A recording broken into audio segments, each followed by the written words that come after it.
The Things We All Carry is a podcast about first responders and their stories surrounding trauma on the job. The intention of this podcast is to raise awareness and share meaningful conversation around a subject often viewed as taboo or simply ignored. Be aware this content may be graphic and it is real. It may not be suitable for children or adults triggered by this subject matter.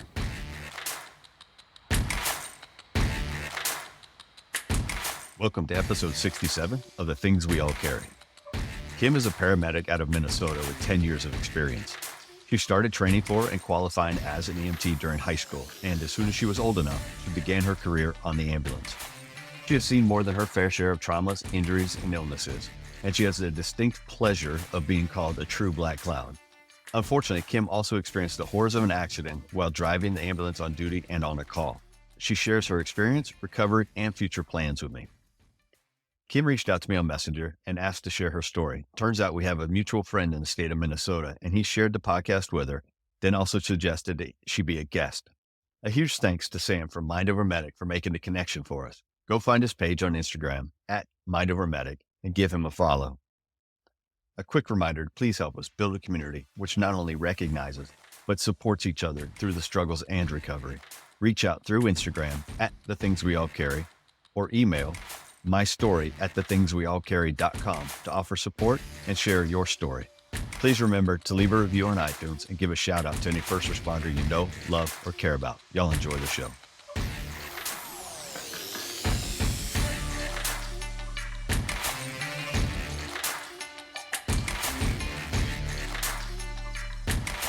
All right, welcome back to the show. And today I have Kim. Kim is out of northern Minnesota, and she was kind of put in contact with me by somebody I talked to a while ago. And he and I never got to record an episode, which I regret because he was a fascinating person. And hopefully he'll come back around and want to record with me. But so a big thank you to Sam up there, Mind Over Medic, if you want to find him on Instagram. But Kim's been a paramedic for 10 years, and she has quite the story to tell. I'm going to start by letting her just kind of give her family history, and then we'll get into the meat and potatoes of it. How you doing, Kim? I'm doing all right. This is something new that I've decided to do. I kind of just want to know, what was the last song you just heard? Oh, I was looking for my phone, and my phone is in my hand. Oh, I've done that all the time. The most recent time I did it, I was holding my hand and holding the phone in my hand, and it was using it as a coaster. I had a drink on top of it, and I was walking around looking for my phone. So we've all been there. Yeah. So the last song I heard is actually "Straight and Narrow" by Sam Barber. Okay, so I'm gonna check it out, and I'll have everybody else check it out. I want to add something to it, and I'm a big music head, and so I just wanted to see what people are listening to. Yeah, it's a newer song, and it's kind of been on my playlist for some reason. Awesome. I keep listening to it. Thank you. It's catchy. So, paramedic for 10 years. I was an EMT for 2 before that. Started as an EMT when I was 18. Became a medic right before I turned 21. Started at a rural service that was pretty busy, especially with 911s. They had a big service area, and we'd transport to hospitals like level 2 and level 1 hospitals further towns away. So it's pretty busy. I've been married for 10 years, and I have 2 kids. They're about to turn 8 and 6. What was growing up like for you? I have 4 siblings, 2 of whom are adopted. Parents that are still married. They're about to hit, 36 years, I think, at the end of June. You grew up in Minnesota, yes? My dad was transferred from Wisconsin to Minnesota when I was 9. So I've lived in Minnesota longer than Wisconsin. So I guess I should claim it. Okay. What did mom and dad do for livings? My dad was a pipeline for Enbridge Energy. So he's a mechanic for the pipeline. Retired 2 years ago now, I think. And my mom became an RN right around the time I became a paramedic. She stayed at home for most of our growing up, homeschooled me all the way through 11th grade. My siblings did public school throughout different ages. And then she went back to school, got her LPN, was an LPN for quite a while, and then got her RN, I think 6 months after I became a paramedic. That's awesome. That's one of those stories that I hear kind of often, actually, that, either mom or dad who's stayed in the house to help raise kids or school kids, then goes back and finally gets to do what they want to do. So Yes. not that She's raising you very wasn't good at what what you she does. wanted, not that raising Right. you wasn't what you wanted to do, but you get the gist of what I was Yep. saying. All Yeah. right, cool. So what made you decide you wanted to be a paramedic? When I hit 11th grade in Minnesota, they have what's called post-secondary education option, and that's free 2 years of college for high school students. And you can go to a community college. And so I went to the community college in 11th grade and ended up needing like just an extra credit or two to fill the year. And so I took a first responder group, which is now called emergency medical responder. And I just kind of fell in love with it. And that's what made me decide to go for it. I had a great instructor, and he really pushed me to go forward. So when you get done with that in 11th grade, what do you walk away with just from after high school? Well, after 11th grade, I went and took an EMT class at the private ambulance service that I ended up working for when I became a paramedic. So it was like a 6 or 7 month program, became an EMT. And when I graduated high school, I had an Associate of Arts degree with general classes and then an EMT license. Oh, so that's perfect. Yeah. And so you start riding private ambulance right out of high school? Nope. And the service I wanted to work for, you had to be 21. So I went into a volunteer service at the town next over. So it was basic life support, no paramedics. We were volunteer basis. And it was pretty slow. They weren't very busy. So you just bide your time until you're Yeah. 21 and you're able to do what Yeah. you actually want to do. Yeah. So as soon as I finished high school, I enrolled in North Dakota State College of Science and ended up getting my paramedics through that college. And then it was FM Ambulance that did the training, which is now known as Stanford Ambulance. And then you get your paramedic at what point? What year was it you got your paramedic? 2013. So I graduated in December, passed my medics like the month before I turned 21. And they hired me, and I just oriented and rode third for a month before I turned 21. Okay, that was So gonna be basically, I hit the ground running when I turned 21. I was done with orientation and good to go. that's exactly what I was gonna ask. Did you just hit the ground running or Yeah, was sure there, did. for lack of a better term, any kind of a break-in period? But I guess that month leading up to being of age, quote unquote, is your Yeah. break-in period. Yep. Cool. So what do you find when you start as a paramedic? How do you find it? Do you enjoy it? What's it bring? I loved it. It was everything I thought I was going to be. I was labeled a black cloud almost immediately. Um, and I don't want to give away my answer to one of your questions later, but I was given a gift that I carry every day since because of the black cloud that I brought to work. Okay. Well, that's a good foreshadowing. So Yeah. we'll get there in a little bit, right? Yep. So you worked in the private ambulance. How big was the area that you're working in? Oh, I don't know how many square mileage we cover. The town that is like we're focused in, it's like 13,000 people. I think they were in about 3,500-ish calls a year to 4,000. And so when you say a black cloud, what does being a black cloud mean on a private ambulance? Out of If you're curiosity. my if you're my partner, you could expect to run and run and run and have it be very critical calls. Okay. So you ran Yeah. the gamut of stuff. Yeah. So that first month when I was on my own with an EMT partner, 6 out of the first 8 patients, so like the first 2 shifts I was on, they were either actively dying or like, yeah, it was, they were very critical calls. Like I couldn't even believe to think that's how my career would start. I mean, you're 21 years old. Yeah. I mean, for all intents and purposes, you're a kid, and now Right. you're in charge of life and death, Right. so to Yeah. speak. Like, Now, granted, we're not in charge of life and death. We're in right. charge of doing our jobs to the best of our abilities, and let science flesh it out at that point. But Yeah. how But do to you? have the mental process of understanding that and like thinking, oh my gosh, I didn't save this person's life.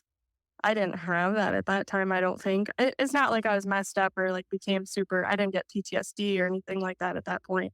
But like you just don't have that mental process going into it being brand new that young. And especially, I mean, I was raised in a very good Christian, grew up going to church. I was homeschooled most of my life. So, I mean, I was pretty naive and pretty innocent. And in fact, everyone always jokes about how innocent I was coming into it and how much EMS changed me because of like, not that I'm a horrible person or anything now, but I'm just not naive anymore. And I very much was when I started.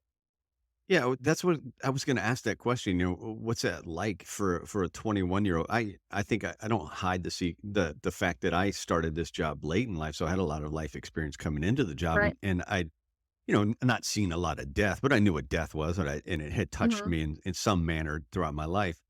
But for a 21-year-old, that's kind of a shocking experience, I'd imagine. The closest death that I had to me before joining EMS was my grandpa died when I was 2, I think. So like I hadn't even heard. I don't even remember. I barely remember him.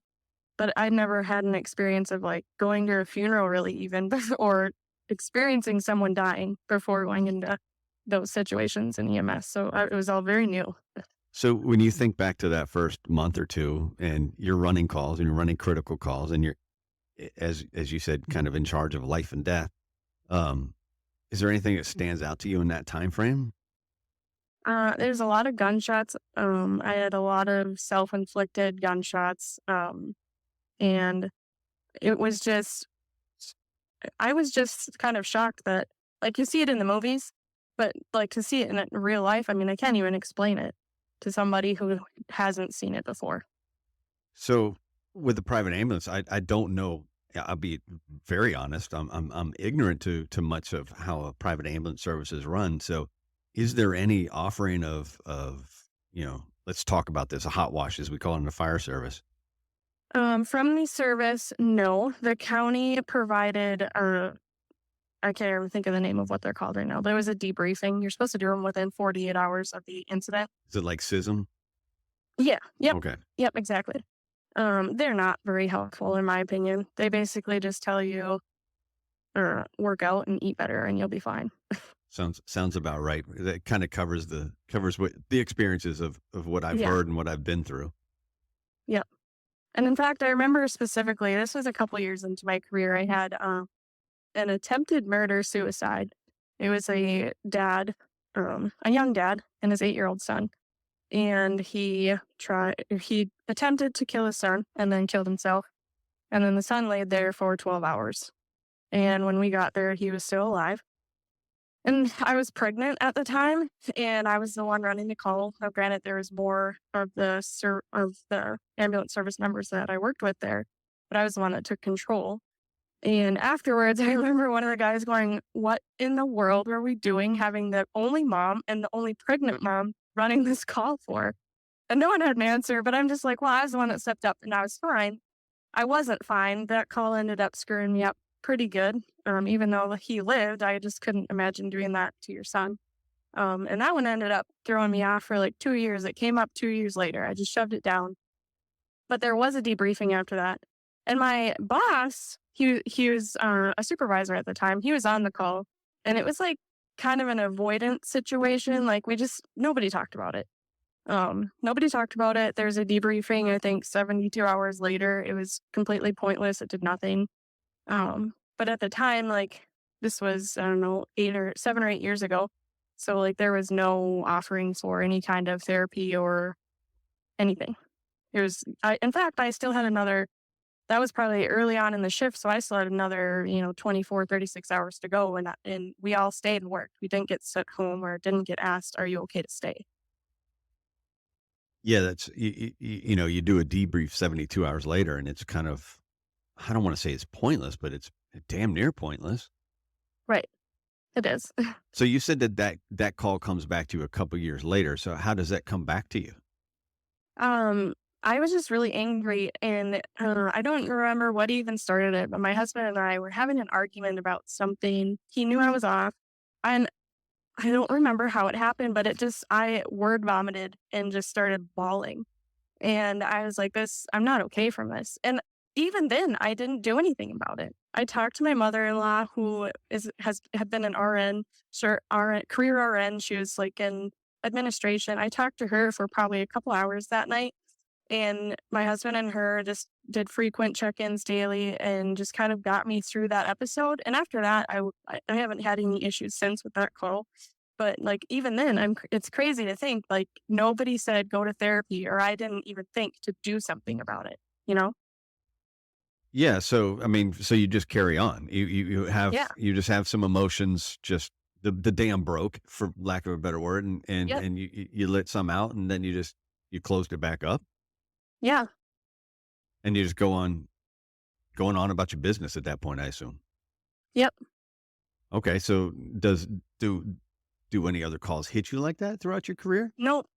There's none other that I think 3 years and for 3 years running, I was on every single gunshot in our county.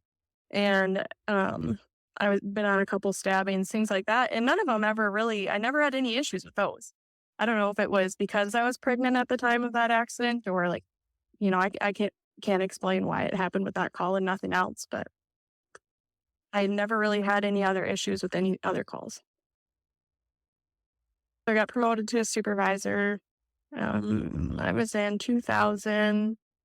So I was pregnant in 2017. I think it was about 2019 that I got promoted to supervisor.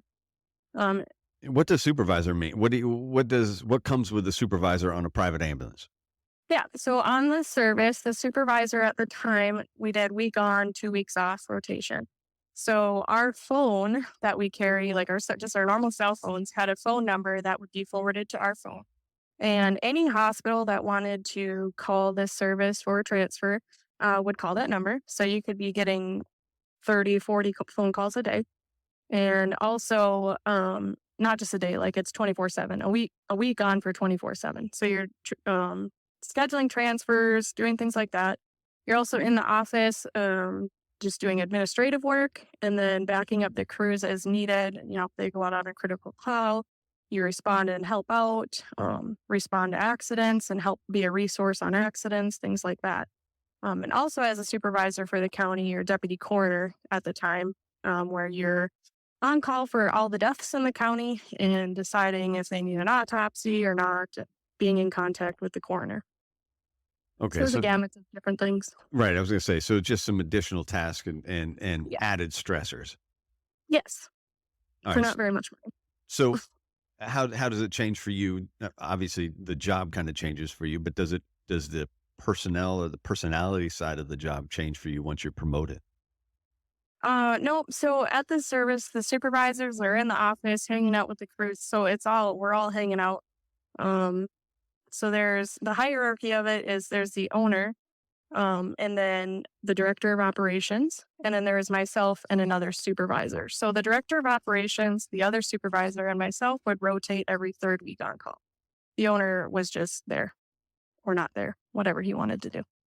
Okay, so how does time progress for you as a supervisor? Um, so yeah, I believe 3 years I worked as a supervisor. I loved the job. It was super fun. Got along great with the other two that I worked with and loved the crews. I loved being a resource for them. I ended up becoming the education coordinator. So this service offers all the training and all the CEUs you could need to recert your license or your certificate. And so I was the one coordinating that. I did a lot of training. I love teaching people. And then I was often a preceptor for like paramedics students as they were going through paramedic school. So that was how my 3 years were filled. I just was living day to day. Once you become a supervisor, if you're not on call, you just work Monday through Thursday, and then you get to go home at night, which was great because I had young kids, and I enjoyed it. I really liked it. And then I was in an accident. Yeah, and this is what you reached out to me about, correct? Yeah. Mhm. So set the stage. What's going on that day? So June 8th of 2021, I was the supervisor on call. It was a Tuesday. I had started my on-call shift that Monday. So I'd already been on call for 24 hours. Our shift change was at 9 a.m. And a paramedic that was on shift, who was my best friend's, they weren't even, yeah, they were married. They were married at the time. Duh. Anyway, my best friend's husband, and then he and I, before I became a supervisor, had been shift partners. So he was like one of my best friends at the house. And anyway, he was up for call, and his partner, his EMT partner, was there.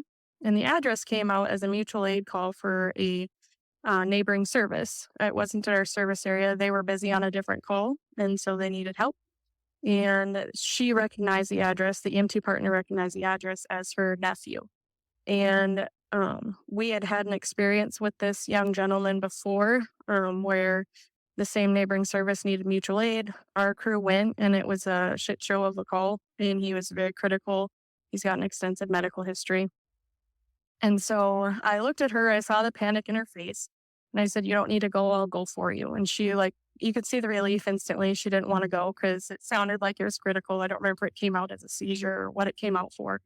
But it sounded like it could be bad, and I didn't want her to see that. So um, the paramedic and I, went out, and this is going to be it kind of shows the humor in EMS. Was there's a student standing there who was starting for the day, and we ran out quick and got in the truck and took off quick, and we were laughing because we don't usually get to be partners anymore, and we were excited to run a call together, and we escaped without the students. And that will come into play later, because I was happy she wasn't there. Um, but anyway, so he drove to the call, and we were joking about his diabetic feet and how he could tell his sugar got high because his feet would go numb. And we were just laughing and having a great time like we normally do. And got to the So call. by the way, that also highlights EMT humor because you're sitting there laughing about his diabetes and the Right. symptoms of such. On the way to this critical call. Right. Right. Yeah. And we got to the call. There's first responders there. One of the first responders is a paramedic who also works at the service that we're from. She just volunteers for this when she's not working. Got in there. He was all right. He wasn't critical. I mean, he was, I don't want to talk too much about it because it's HIPAA, whatever. I don't want to get in trouble. But we got him loaded into the truck, and my partner hopped in the back, and I went around and I chatted with that paramedic for 2 seconds, said hi, and said, "All right, well, I'm headed out." And I had no idea where we were since it wasn't our service area. So I typed in the address into my phone GPS, stuck my phone in the cup holder so I could hear it, tell me where to go, and got on our way to the hospital. We were not going lights and sirens. I know that was a big rumor about whether we were or not afterwards. Whatever. But got out onto the road. He poked his head up, asked for a piece of paper. I figured he was typing his report and filling something out. Handed it back to him. Clear, sunny day. No, not a cloud in the sky. It was beautiful weather. Um, and then we got T-boned by a dump truck on the passenger side. And I unfortunately stayed awake through the whole thing. I wish I would have lost consciousness and didn't remember, but I remember every second of it. And we ended up basically getting spun around so that we were facing the way we came, and we were in the opposite corner ditch. Now, Um, was this was obviously at an intersection, I would yeah, assume. yep. We got T-boned at an intersection. I did not see an intersection. We were on a rural road, and come to find out later, I had seen a stop sign out of the corner of my eye, but there was it didn't even register that it would be a stop sign for me based on the positioning of it. And that was like right before we got hit. And come to find out later, the stop ahead sign, you couldn't even see. We have a picture of it. My dad and my husband went back and took pictures of everything for my defense. And it was so brushed over and untaken care of that you couldn't even see the stop ahead sign. And the stop sign was moved. And the rumor is, the county will never admit this. The rumor is it was moved farther into the ditch because it kept getting hit by the plow truck and drunk drivers. So they just moved it instead of enforcing something. I don't know. And the intersection that the dump truck came from, if you look at the picture, like, you couldn't really tell. It looked like there was a T, like the other side that I didn't get hit from, like they would have to stop. And the way the dump truck came from would have been blind to me. So there was really no warning. I wasn't speeding. I've been cleared of all criminal charges because, I was on my phone. It was nothing. It was just a pure accident. And, yeah, so I was going about 60 miles an hour. I think he said he was probably going about 55-ish. So, I mean, it was highway speeds. T-boned on the passenger side. My partner was not buckled. Our patient was secured to the stretcher as patients should be. But anyway, we ended up in the opposite corner, facing the way we were coming, and then the dump truck ended up upright, and in the same corner as us. Now, mind you, there was an accident 2.5, 3 weeks before ours with a DNR officer, same intersection, and they changed nothing about it. So that was kind of an uproar for everybody, but it is what it is. So Anyway, where does the dump truck strike the ambulance? we got struck right on the sliding door of the Okay. passenger side. So, yeah, it hit like right behind the front passenger door. So the box. Yep, got hit in the box. And I remember when I put my phone in the cup holder, I put my duty radio in the cup holder, which I warn all of you that are listening to keep it on your belt because it bit me in the butt. Our truck radio, when we came to a stop, we were out rural. I had no idea if anyone was around or if anyone was passing and seen it. And I went to call in to dispatch, and the truck radio was dead. And I couldn't find my phone and radio because I put them in the cup holder. I couldn't get out of my seatbelt. It locked, obviously. The airbags had gone off, so I was able to get my trauma shears and cut myself out and drop to because we were hanging on that, so it was driver's side down. So our truck was on its side, driver's side down. So I cut myself out, dropped to the bottom, and kind of stood up and just surveyed. I looked through the back window to the back compartment, and I couldn't see anything. I yelled, and nobody answered. And I was looking around trying to find my radio or my phone, and I ended up finding them like behind the driver's seat, whatever. I couldn't reach my phone. I was finally able to get my radio, and thankfully that was still alive, and I radioed into dispatch that we had been hit. And it was instant chaos, like controlled chaos. I remember one of my officer friends said there's a lot of officers in dispatch at the time of the accident, heard my voice over the radio, and they all found out for sure how fast their squads went that day. And everyone in the county came, multiple ambulance services. The service that we work for sent out everyone. The first responders that were on scene with us on the call, they responded. The service that had called for mutual aid responded because they had cleared their call. And then another neighboring service ended up coming and helping too. And then we had 2 helicopters land, and yeah. So I was able to, once I called into dispatch, I was able to crawl up through the passenger window. I honestly have no idea, pure adrenaline. I was able to pull myself up and crawl out. And I stood up on the side of the truck, and there's an older gentleman there. I wish I knew his name because I'd call him and thank him. But he helped me down. I could see the dump truck from where I was standing, and I saw that the dump truck driver was moving and someone was at his side. And so I jumped down, and I mean, at this point, I didn't even feel anything. Truly, when they say that people at accidents don't feel anything, their adrenaline's running. I could have had a broken neck and not known, I think. And so I was trying to get into the back of the truck. I couldn't get in. I was scared to even see what was in there. And I truly think it was probably best that I didn't get those doors open, because from knowing now, they were both dead in there. There would have been nothing that I could have done to save either one of them. And I think it was my brain telling me, or just not letting me see that. Now, they ended up having to cut the ambulance open to even get in there, so there's no way I could have got it in there myself. But now, a lady came up to me, forced me to sit on the back of somebody's tailgate and to wait. And that's when the ambulances started showing up and trying to take care of us. So I just kept telling everyone, go take care of them. I'm fine, I'm fine. And my best friend, who is also a paramedic, showed up on scene. I was her preceptor for school. So this, is all coming, it's just crazy how it all comes around. But she ended up by my side and didn't leave it. And a couple of the officers who I've worked my career with stayed with me the whole time too.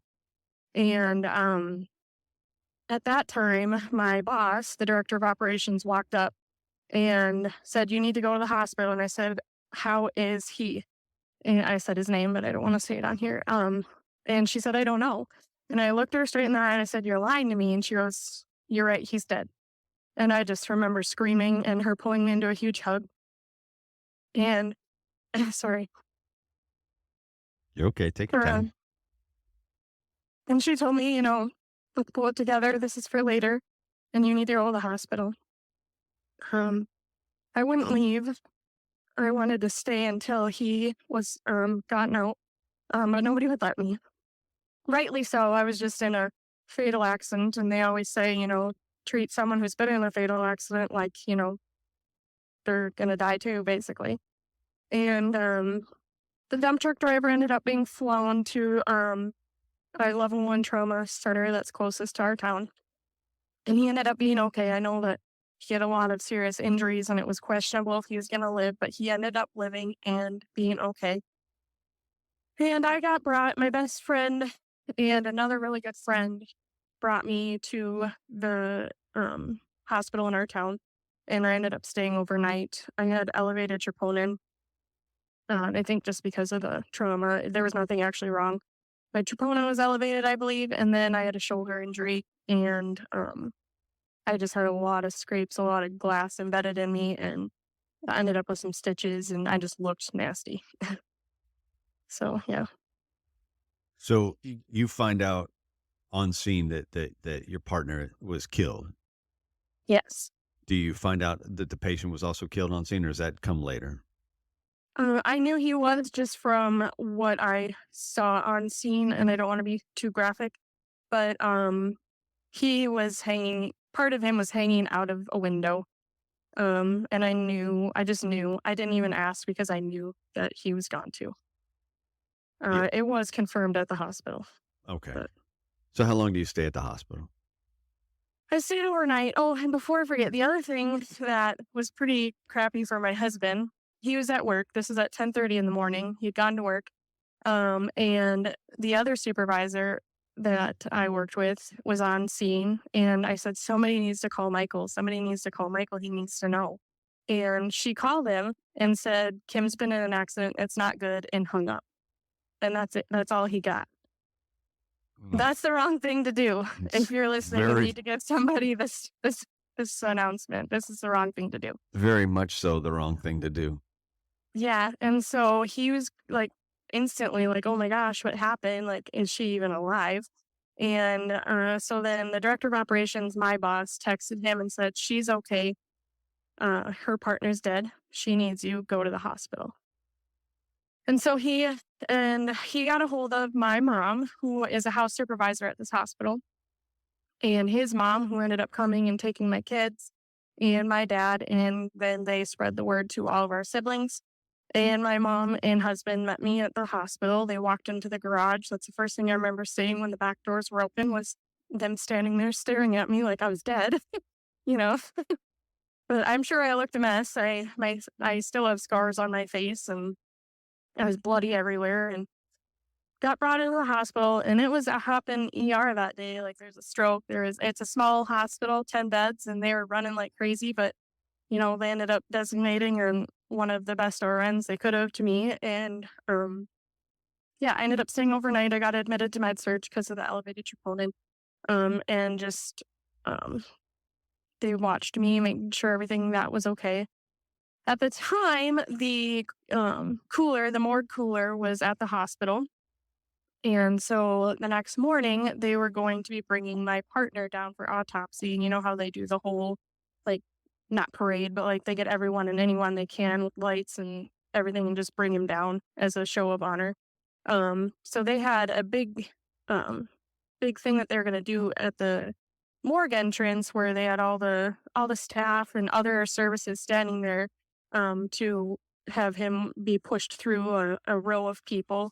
And I wanted to go down there, and this is like right during the middle of COVID, and one of the hospital administration was like, yeah, you can't go down there, you can't go outside, you're admitted to the hospital.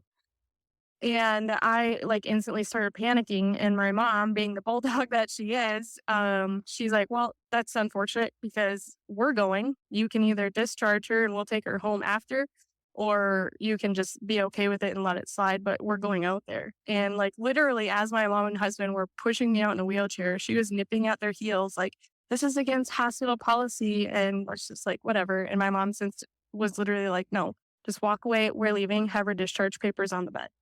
And we went out there and we were part of the procession to get him down or to get him to the ambulance where he was going to take his ride to the coroner's office in Ramsey. And then after that, I gathered my things from the hospital. My mom and husband did, brought me to my parents' house because my kids were still at my house.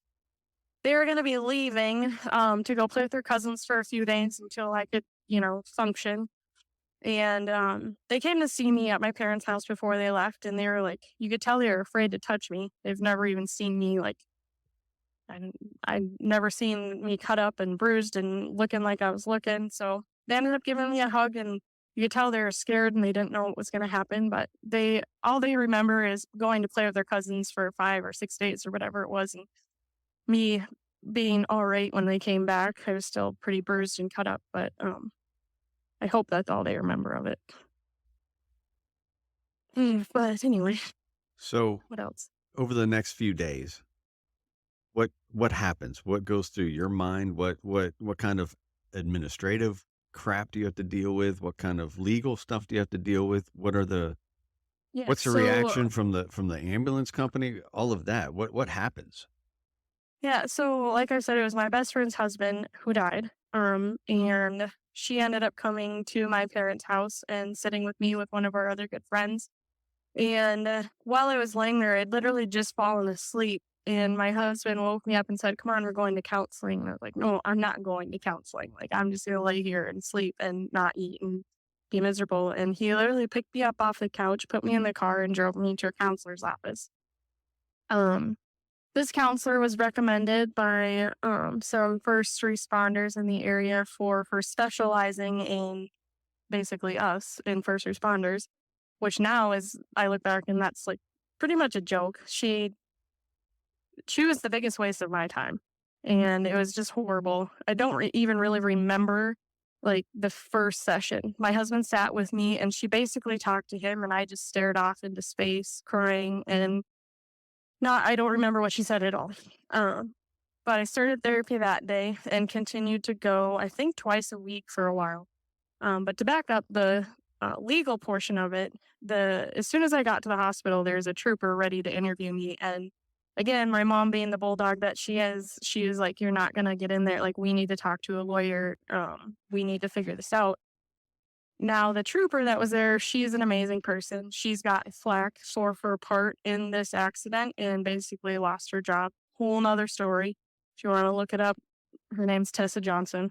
But she was an amazing person to have in my corner. And all she did that day was, I was laying in the ER bed, and she had to take my statement. And she said, the sooner you can do it, the better, because it's like you're not hiding anything. And so she recorded my statement in the hospital. And that was about it legally for the first little while. After we did the whole processional for the autopsy, after I went to therapy, then the planning of the funeral started. And the honor guard came in. I don't know if your state has honor guard, but they basically take care of active duty death and the funeral costs and planning the funeral and doing all of that for the family. So I participated in that with my best friend. I shoved everything down and just was there to support her.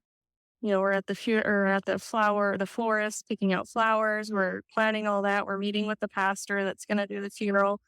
And all this time I'm thinking, like, what's going to happen to me? It sounds super selfish, but I was super afraid. 2 people died.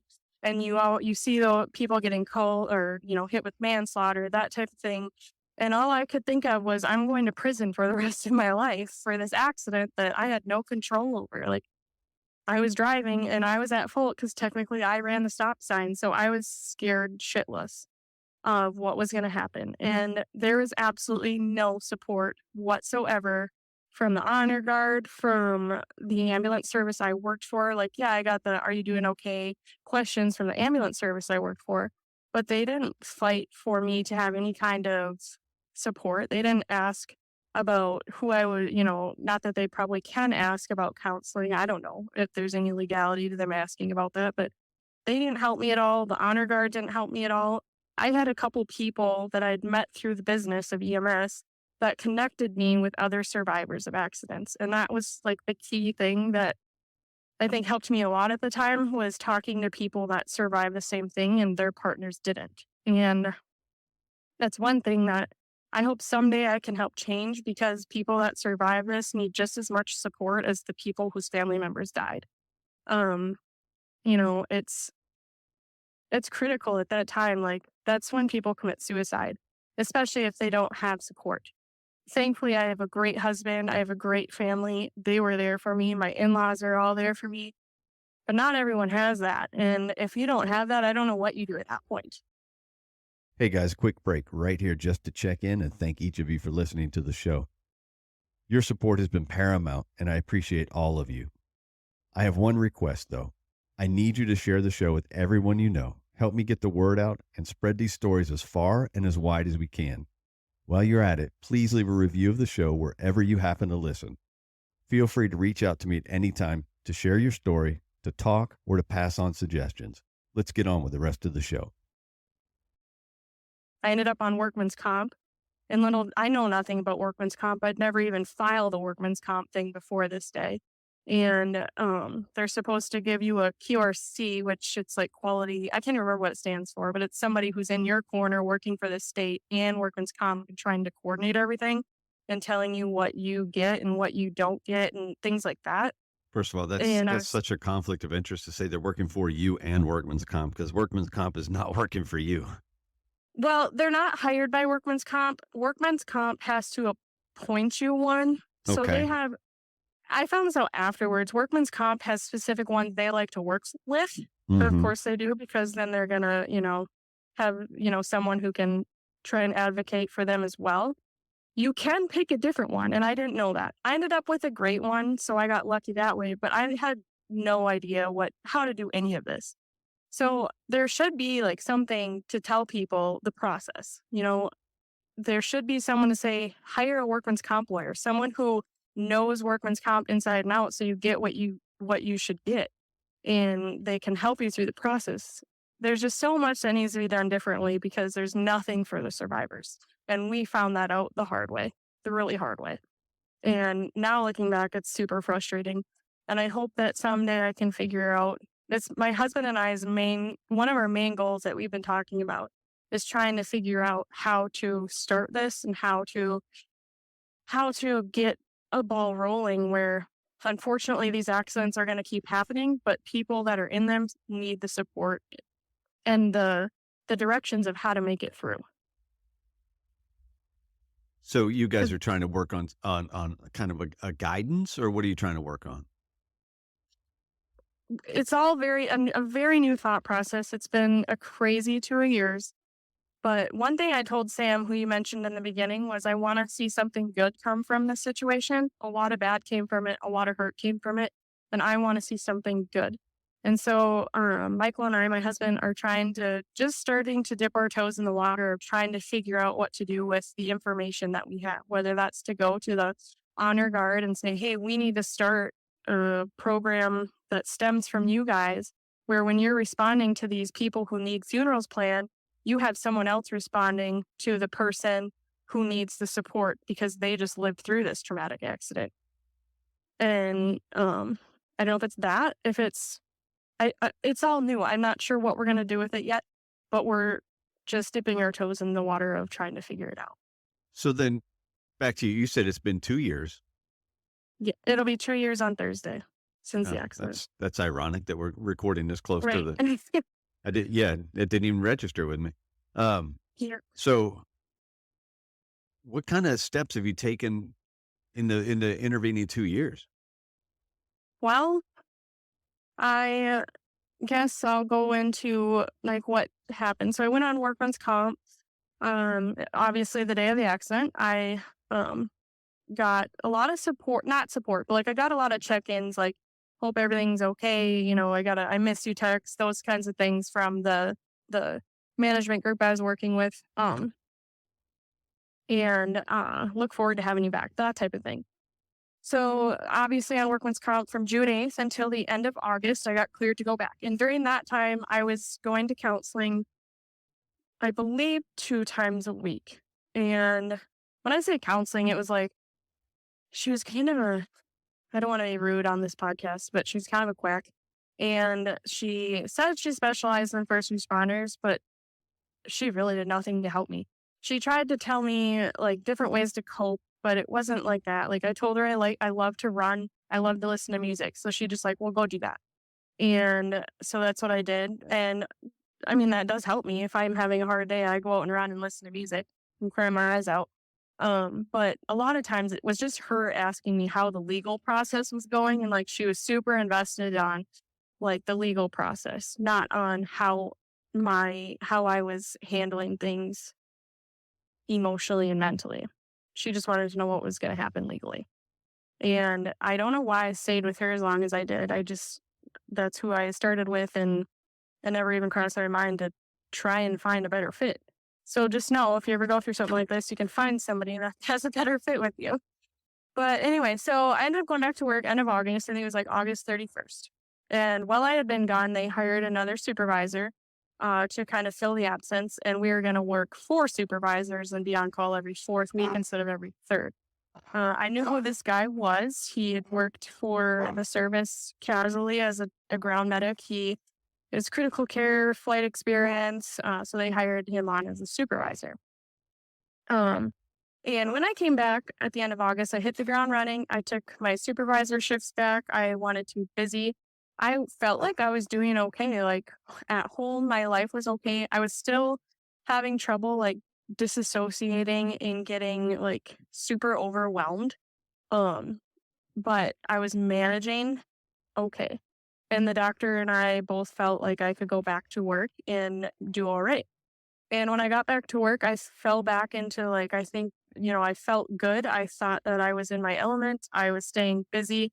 But for me, pushing everything down and staying busy isn't the best choice. Like looking back now, um, it wasn't the best choice to jump in head first and just keep going. Um, so anyway, I ended up becoming really good friends with this guy that they hired as a supervisor. We were like 2 peas in a pod.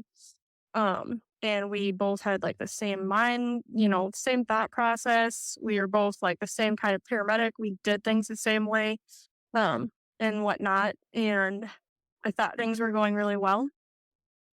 Right before I came back, they had posted on our communication app that they were raising the salary rate, or not salary, the hourly rate for all the staff, which ended up putting them at $5,000 over what my salary was. And so I texted my boss, I was like, so are we going to talk about like what the supervisor, like what my salary is going to go to?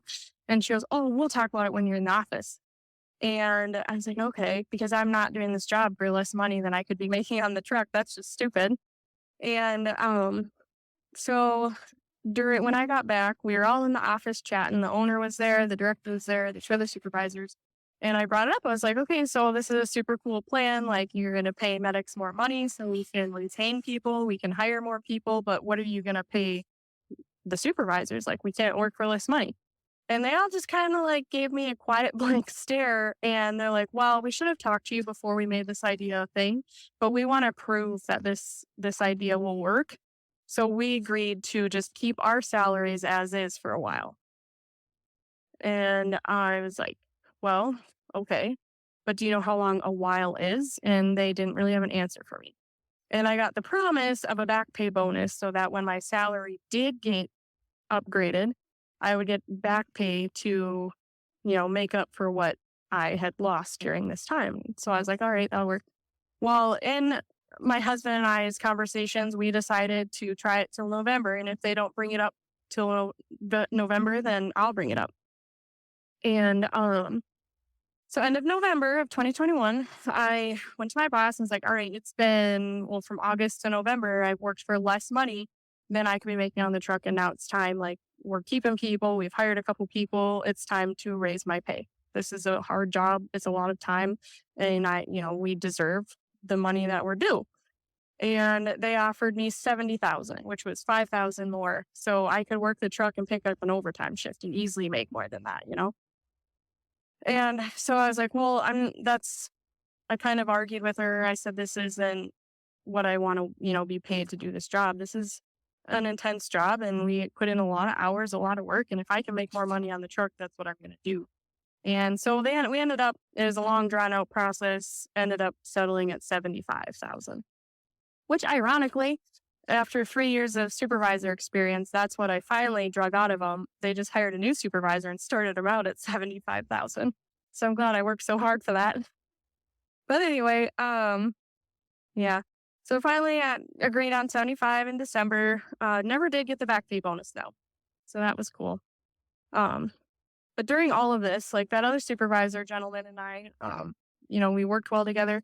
There's a couple times where we had been trying to change the process of something and they'd say no, or it was as simple as I wanted to change the layout of I wanted to bring our stock supplies out to the garage so the crews didn't have to walk so far to get it in the middle of the night.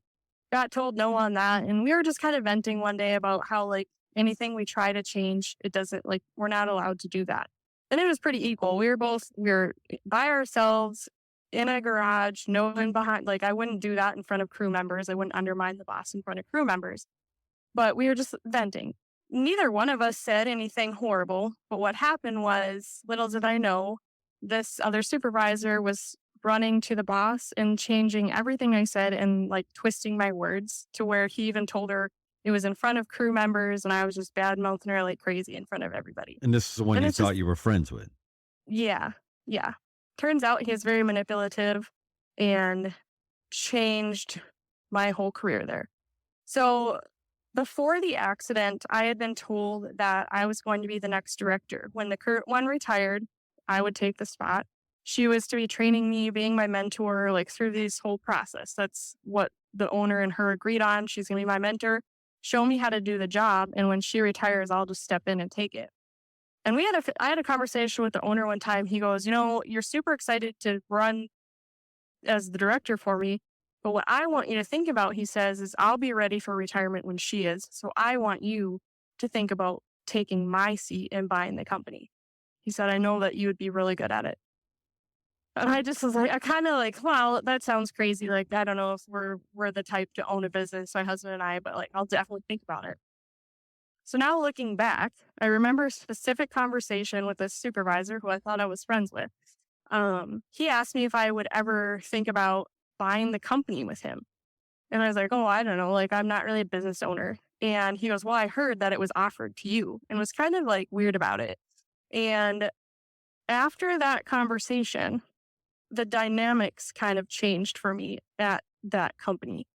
There was starting to be, I could feel like, how you just feel like the director and I, we had worked together my whole career there. She was a truck medic when I started. And so we have the background, we've grown a relationship, and we have, she's my mentor at this time. And all of a sudden I'm getting like this wedge between us.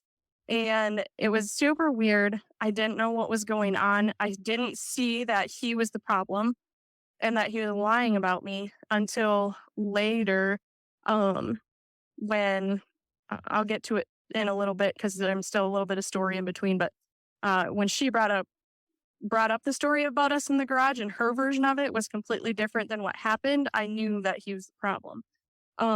But anyway, that's for a little bit later. But so this was probably around mid-December. I was a supervisor. There was COVID breaking out through the office. Like the staff were just dropping one by one. The director got COVID and there's like no staff to work. So I worked, gosh, I don't even remember how many days in a row it was. I think it was like 10 or 12, where I was a supervisor and trying to fill the truck and help the crews survive. And I was planning on working a Friday. And during this whole time that I was working so much, the supervisor, this gentleman, his wife does EMDR training. And I'd heard very little about EMDR except for one story that really stuck out to me where it was an officer involved shooting. The one that lived was just really rough and did EMDR and was able to go back to work and be successful. And so that piqued my interest. And I was on depression meds. I think I was on Effexor at the time. I was on a low dose, so it's not like I was even maxed out, but I didn't want to be stuck on meds for the rest of my life. And my therapy was doing nothing. And so I talked to my husband. I was like, I think I'm going to try and figure out what this EMDR therapy is. And so while I was working all those days in a row, I was able to squeak in a dinner with this other supervisor to ask him about EMDR and if he thought his wife would be able to connect me with someone. I didn't want her to do it because I work with him, but I thought maybe she would know somebody else. And during that conversation, I still hadn't realized what a snake this guy was. And I was talking and I was like, it's been rough. I'm depressed. I'm on meds. I'm doing therapy and it's just not working. I said, I'm not suicidal, but I need to do something or I'm going to, just keep going downhill. I said, I've been very open. Michael and I have very open communication and we'd like to try EMDR. He turned around and left at dinner. And I found out later, told my boss that I'm suicidal and I need to be taken off the schedule right away or I'm just going to kill myself. And it is what it is now. But the way I found out about him telling her was on January 13th, I was supposed to work the truck that day. I said I would help cover the truck that day, but I had a workman's comp follow-up doctor appointment in the morning, so I would come in after. And my boss is like, oh, you've been working so many days in a row. Just take the day off and come back on Monday. You'll be fine. We don't need you to cover. Well, little did I know, I got to the workman's comp appointment and there was a letter waiting for me from her saying that she wrote it to my QRC and said, I'm suicidal. I'm angry. I'm not the person I am anymore. And I can't be working during this. And not the person I was before the accident, I mean. And so she knew I was going to go into this appointment and be taken off the schedule, but she didn't want to tell me anything about it or didn't want to say, hey, I see you're struggling. What can we do about it? Just basically had the QRC be the bad guy and slap me in the face with this letter and put me back on workman's comp. And the crew members that I talked to about, like those 2 weeks that I was working before that, we were having a blast. Like we were laughing. It was the best I'd felt in a long time. I was partners. We were laughing and joking. And it was literally the best I'd felt in a long time. And so when I got hit with that letter, Michael was sitting next to me. They asked for Michael to come to the appointment. And I just looked at him and I started bawling. And I was like, I don't even know what to do at this point. Like, how am I supposed to be the person I was before the accident? How does that happen? And he looked at me and he goes, it doesn't. You're not going to be. And so I ended up getting put back on workman's comp, which did end up working out in my favor because it took a couple weeks, but the QRC was able to establish me with an EMDR therapist. She stopped the regular therapy I was doing and found an EMDR therapist who ended up just changing my world. At the beginning, we didn't start EMDR right away. She kind of gave me we got to know each other. And she taught me coping mechanisms because if you ever do EMDR, it's like the worst, most intense thing you'll ever go through besides the traumatic thing itself. And so she was teaching me the coping mechanisms of how to deal with it before we did it. So I had a couple weeks of that.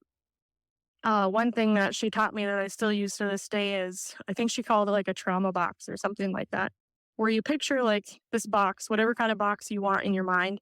And if you're having a time where like the flashbacks and everything are just running at you and you don't have time to process it right then, or you can't process it where you are, wrap them all up in a ball, throw them in the box, shut the box and put it on the shelf. And then when you are somewhere where you can process that, pull the box down and open it and let it all come out to process. I have a very, very vivid imagination. So like, I just have like a running movie in my head.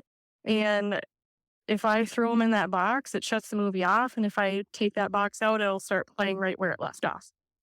And so she taught me how to do that because that was very pivotal or very needed because when you're doing EMDR, you basically run everything in your mind and play everything over and over and over. And at the end of the session, she tells you to wrap everything up in a ball, throw it in the box, and throw it on the shelf until we meet again. And it's an amazing but intense, horrible experience at the same time. So how long do you do EMDR for? I did it 8 sessions, so 1 session a week.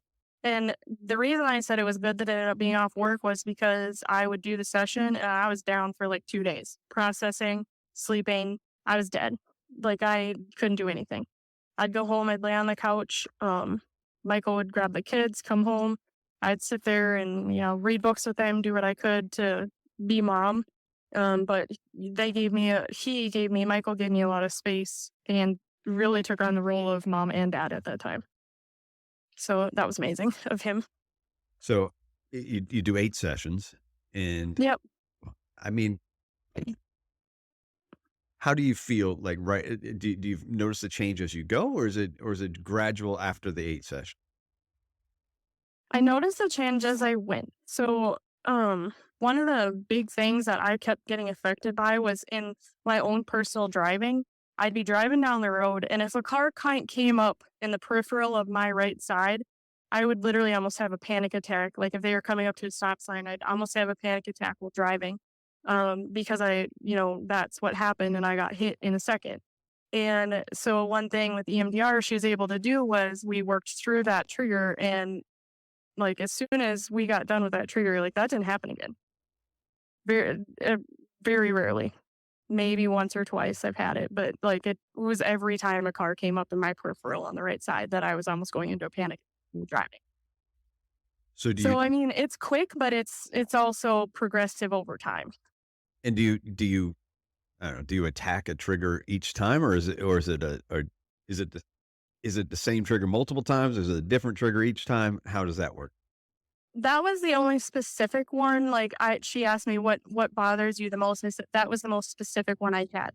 I had a lot of questions, like, I doubted myself a lot, like, if I would have gotten into that ambulance, I could have saved their lives, like, I should have helped them, and so that was one thing that the survivor's guilt and the guilt I had after that was horrible, and what EMDR does is, for me anyway, I did the handheld vibration in both hands, and it stimulates both sides of your brain at the same time for those that have not experienced it. And she told me, pick your brain stores memories in a snapshot. So you'll have the same snapshot for a memory that your brain stores away. And every time it pulls up that memory, that's the snapshot that it starts at. She said, "What's the snapshot from the accident?" And I I think it was like right as the dump truck was hitting us. That was my snapshot. And so she said, "Okay, picture yourself in the movie theater.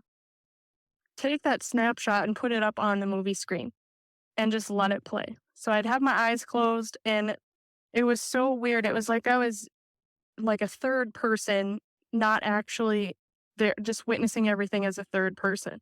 So when I started, I was sitting behind myself. I could see myself driving and see what happened. And so, like, when my partner reached out, said, "Hey, can I have that slip of paper?" His arm reached over my shoulder, and I saw myself hand it to him. And like the whole accident played like that. And so it just desensitizes it to you. So like every time you run through all this, you should be more desensitized. And one thing, probably the biggest thing it did for me was, as I was playing through this one day, during the session, I was standing as a third party on the side of the ambulance up above everybody. So you know how like the ambulance was flipped over to its side. I was standing where I came out of the ambulance on the passenger door. I could see myself sitting on the tailgate, and I could see everybody running around doing what it was they were doing that day. And I saw them have to cut open the truck. And it just clicked for me at that point. Like, they couldn't get into it without power tools. So there's absolutely no way you could have gotten in with your own bare hands. And like that day, the guilt that I felt of not getting in there and helping them was just lifted off my shoulders and taken away. And it's just, I, I can't even really explain it. Like, it sounds crazy hearing it, like you're a third person watching yourself, but it works and it's intense and it's good. Yeah, I mean, I can hear it in your voice as you talk about it, and so that just tells me what the experience was like for you. Hmm. Yeah. So, where are you today with it all? I haven't done therapy since. I still use the box that she told me about. I still use that coping mechanism. I run a lot and I listen to a lot of music. And the days where I have to process and just let myself feel, I'll throw on my earbuds, I'll turn on my music, I'll open the box and I'll run for miles and just let it process and let it feel. The sucky thing is I have the grief of the accident and losing my friend, and then a year later, I have the hit of losing my career. So um, it's a lot. It's been a hard 2 years. Well, let's talk about the career part again. 'Cause Yes. you lost the career with that company, correct? Yeah, yeah. I'm still a paramedic. Right. I work casually, but like when I say I lost a career, like my goal and my goal was to be the director of that company and to run that company in the way that I thought best, and maybe become the owner. That was opening up an option as well, and that's not going to happen now. Okay, So the so grief of that was hard. what's your plan for the future for yourself now? So I am currently in RN school. I started in January and I graduate in December. Okay. So you've got steps forward. Yeah. Yep. I do. It's weird. I call it I'm crossing over to the dark side.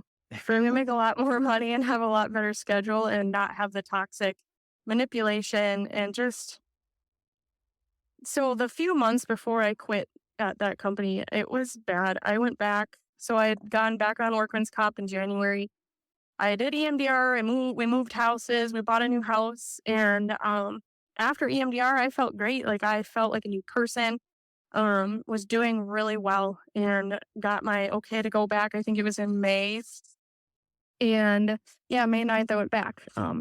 During that April, I got on a couple trips. I went to Las Vegas with Michael, and then I went to Mexico with my best friend who was married to the partner that died, and some of our guy friends who we grew up in EMS with. We all kind of started around the same time, and they're like brothers to us. And this trip was about healing, about us two, still being friends after such a traumatic thing, and getting to a place where we were okay. That's what the trip was about. We had a great time. It was an amazing time. I had never been to Mexico before, and it was wonderful. And then I came back and went to work May 9th, and the decline of my mental health as soon as I went back was outstanding. It was insane. I got back that day and I got a text message from my boss. I'm going to drink my coffee and I'll talk to you after that. Like I just got the cold shoulder when I got back. Looking back now, it was all the manipulation of that one supervisor. Just changing changing anything and everything. It didn't even have to be a big deal. He'd go to her and manipulate the situation and lie about me. And so I went back to work and was supposed to be a supervisor again and got told this place ran really smoothly while you were gone. And now I don't know what to do with you. So you're going to have to be patient. And went to work for must have been 2, 3 weeks without anything to do. Literally sat at a desk, wasn't allowed to go on calls, wasn't allowed to be a supervisor. So I just started doing CEUs and filling my time with recertifying. And then um, the director came in the office one day and she goes, all right, well, we're going to bring you down in the basement and test you out, make sure you're competent still and can still be a paramedic. And I looked at her and was like, are you kidding me? And she goes, nope, this is what's going to happen. And I said, well, it sounds like you're discriminating against the mental health aspect and the fact that, it's discrimination. Nobody else gets tested like that. They don't even test people when they hire them. And I'd gone out on maternity leave for the same amount of time twice and never got tested. And not to pat myself on the back, but I've been in this career for, 10 years. I know what I'm doing. I can handle myself. And that was just really degrading to me. And I got pretty mad. I walked out. I called my QRC, told her what was going on, and she was shocked that I was not put back on full duty because I guess I don't know if she didn't say it was illegal, but because I was given the doctor's note saying I could go back to full duty, I should have been allowed to. And they didn't do that until it was convenient for them. Then when they needed somebody to cover the supervisor shift, that's when I went back. And there was a meeting one day where they were handing me over something to do with the education program. But at the end of it, the supervisor goes, so are you good? Are you loyal or something? It's just something really flippant. And I was like, what do you mean am I loyal? And he just went off about how horrible I'd been, how I was not a good person. I wasn't the person I was before. And it was he, myself, and the director sitting in the office. And He looked at me and the words that came out of his mouth, it still shocks me to this day. He said, the day of the accident was so insignificant for me that they had to come and get me to run their company because you can't anymore. So I looked at the director at that time. She looked me in the eye, and I'm sure they'll all deny this. I went home and wrote that statement down that day so I wouldn't forget it. I wrote it down word for word. They'll deny it because they deny everything and they never admit when they're wrong. But I wrote it down, and that's what he said. And she looked me in the eye, and I knew as soon as she looked me in the eye that I was done there because she didn't say anything to that. That day was almost just as significant to her because she was there. She wasn't in the accident, but she was there. And the fact that she didn't defend that or like come to my aid at that comment, I knew I was done there.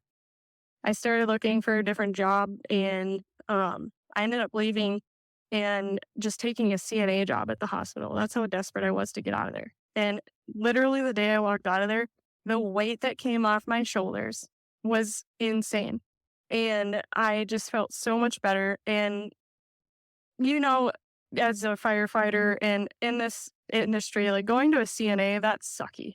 That's really sucky. But I worked with great people. I did it for a few months, and then I decided, I'm going to RN school. And I picked up a casual job as a paramedic for one of the neighboring towns. I've got great bosses there. It's a great place to work. It's not nearly as busy. So, at this point in my career, I'm okay with that. I don't need to run my ass off on nursing home calls. I'm okay with that. But it's a good service to work for. I don't know. I'm sure I'll still stay on casualty for a while once I'm done with nursing because I still love to be a paramedic. I can still do the job. Whether they believe it or not and think I'm not competent, I can still do it. And I still want to. I'm sad that I'm not doing it full time. Like I said, I'm grieving that pretty hardcore still. But I think what's coming will be good for our family. We're excited. I'll be able to spend more time with my kids and my husband, and I think it'll be good. I'm excited for it. So once you graduate, what's your plan? Well, I really want to be OB. I've always been the freak that likes to catch babies in the back of an ambulance. I've been close a couple times, but never actually gotten to. But I'd really like to do OB, and I'd probably work in the ER for a while, just to still get that emergency side of it. So do you think you'll run as a paramedic as well, or part-time, or do you think that you're done with that now? I think I will for a while. They just recently switched, so it's not 24-hour shifts where I work anymore. You can pick 12 or 18. And I really like the 12-hour day shift part of it. I don't have to run the transfers at night. I'm okay with that. I'm to the point in my career where transfers at night aren't my thing. So the 12-hour day shift, I really enjoy. So I feel like I'll probably keep doing that for a while, as long as it's not impeding with my family life. One thing I learned through all of this is one of the biggest things for first responders is we always identify as a first responder. I identified myself as a paramedic. I identified myself as a supervisor. And the accident really put into perspective what life is about. It can end in a second. And my life right now is my family. It's my kids. It's spending time with them. I work to pay for my life. I don't live to work anymore. And it's been really freeing. It's been really wonderful. I've had a great time with my kids over the last, it'll be a year on July 7th that I quit that job. And, the depth that I've gained with my kids, because I've been in EMS since before they were born. So that's all they've ever known. And the depth that I've gotten with my family has been really good for me. And that's invaluable. So, Right. I mean, Yep. there's a silver lining, I suppose. Yes. So when I say that only bad has come from it, I was wrong. We've already gotten good from it, but I still want there to be more. And I think there will be someday. All right. So let's get on to the last two questions. Yeah. And you're well aware because I think you have them written down already. So I don't think I'm not catching you off guard at all here. No. And I don't know if I've explained it in a bit, so I'll kind of explain it again for people that the reason I call the show The Things We All Carry is it's a coworker brought it to my attention that it should be that the book by Tim O'Brien that I had read a while ago, but he brought it back to my attention and said, this might have something to do with it. And the book was called The Things They Carried. And it's a novel, kind of a novel set in Vietnam about a platoon that goes in and out of battle and what they carry into battle and then the scars and the emotions they carry out of it. That's kind of the easy way of giving a synopsis. So I take that and I titled the show "The Things We All Carry," and so what I like to do is ask people, what's something that you carry every day? So an everyday carry that if you leave home without, you feel naked. Yeah. So I carry two things, and I've already mentioned that I love music. And the one thing that I always have on me is earbuds so that I can pop them in and listen to music anytime. If you know me at all and you have been on shift with me and I don't have earbuds, I'm not in a good place. So I always have earbuds. And then the second one that I kind of mentioned it earlier, but didn't want to give it away. So when I first became a paramedic and it was the black cloud time and I was just going on critical call after critical call, one of my good friends who was an EMT at the time, he's a paramedic now, but he was my partner a lot. And so he got to experience these calls with me. And he ordered me a challenge coin and it is the Reaper on one side and the EMS symbol on the other. And the joke is we flip it to see how the day goes. And it was pretty accurate. Like if I flipped the Reaper, we were having a critical day. And if I flipped EMS, it was pretty easy day. So I always have that in my pocket on shift. Okay, that's original, and I Yeah. love it. And I would love to see what the odds were and how accurate it was. Well, there was one time, I'll tell this really quick story. We had a student on. I pulled it out of my pocket to show the student this coin because they were talking about it. And when I pulled it out, it fell out of my pocket, landed on Reaper, and within a second, we got paged to a death. Well, there you go. Yeah, I, it's I just a funny story. it's we all believe in that luck. We all believe in the jinxing a shift. Superstition, yeah. Yeah, I mean, yesterday we were coming home from a call in the truck, and my lieutenant says, "Man, you know what? We just don't run much of here." And he goes, "We haven't Oh, no. we haven't run many CPRs lately." And I was like, "Why Oh, would no. why would you say that?" He goes, "It's not going to happen." Yeah, well, the last call we ran last night was a CPR, so I just Of course it was. I looked at him in the middle of it. I said, "You brought this on us, so this is all your fault." So thanks, Matt. Thanks. Most superstitious bunch you'll ever meet. Right? Yeah. So all right, so let's get to a book. What Yeah. do you have a book you want to recommend for the audience? Something that just brings some value or some entertainment? I do. So, I said before I grew up in a Christian home. I have the relationship with Jesus. I know not everybody does. So if you don't, this probably isn't for you. But one thing that's been very pivotal for me in my growth through the last 2 years is I read a book called Forgiving What You Can't Forget by Lisa Turkers. And it just talks about forgiving. In the last year that I've had to deal with the loss of my career and the toxic people that I had to deal with, it talks about forgiveness isn't for that person. It's to make it so that your heart isn't becoming angry and bitter. And it's just a really good read. It's short, but I think it's pivotal that we learn to just let things go, and so we don't become bitter and angry people. Because I don't want to be a bitter and angry person. That's perfect. Awesome. That's not one that's been suggested before on the show, and so that's awesome. I will throw it in the show notes, and everybody can take a look for it. All right. Well, thank you very much. Yeah. Thank you. That's a hell of a story, and I'm happy to hear where you are today, and looking forward to hearing more about you when you get through nursing school, and you guys decide where you're going to go with trying to make a difference in people's lives. Yeah. Thank you. So go ahead and go enjoy the rest of your day, and take care of yourself. All right. All right. Sounds good. All Thank right. you. We'll talk to you later. Yeah. We're out. Thanks for listening to another episode of The Things We All Carry. Head over to the website, thethingsweallcarry.com, for show notes, resources, and to sign up for the newsletter. Until next week, take care of yourselves and remember to check in on each other.